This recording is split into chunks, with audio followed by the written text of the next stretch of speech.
All right, hello everyone. My name is Anthony. I'm a local counselor here in the island of Bermuda. And right now, I just want to share with everyone a coping strategy.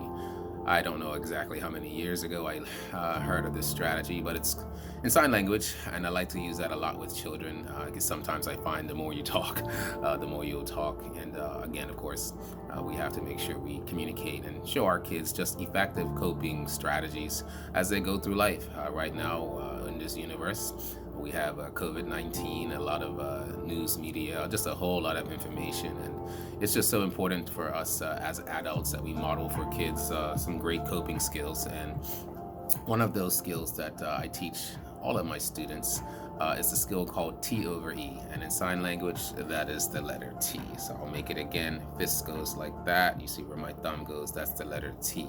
And the letter T stands for think.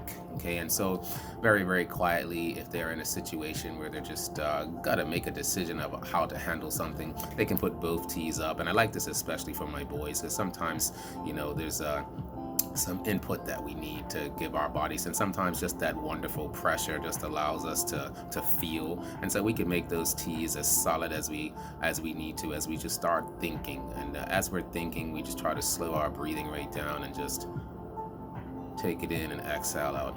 And just those moments of having that T up lets you think before you show your, and this is the letter E, emotions. Indeed, emotions are good to express, but of course, we don't want to see explosive situations where you're just striking out, hating out, and just feeling like completely overwhelmed. So the T is for thinking. Now, what are you thinking about? You're thinking about, okay, hey, you know what?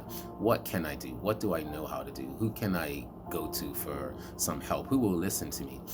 And my hope is that you, the listener, and if you're sharing this with your kids, that they have you that they could reach into, or some trusted adult, So, because when we're thinking, sometimes we just need to reach out, So, the E part, the emotions are real. Emotions are to be respected, and at the same time, too, we just try to make sure we have that balance in our life. So, remember, we're gonna think before we show emotional responses that are going to really be harmful or hurtful to ourselves. So remember again, that coping skill, there's a lot going on in this world, but I know that if you breathe in, you breathe out, you think before you show your emotions, then you'll see that some things can work out well for you. Remember to reach out to any resource in your community, and if you're in the school system, or not, you can seek your school counselor or any other person just to give you that little bit of direction. So be safe, world, and we thank you so much. Again, T over E.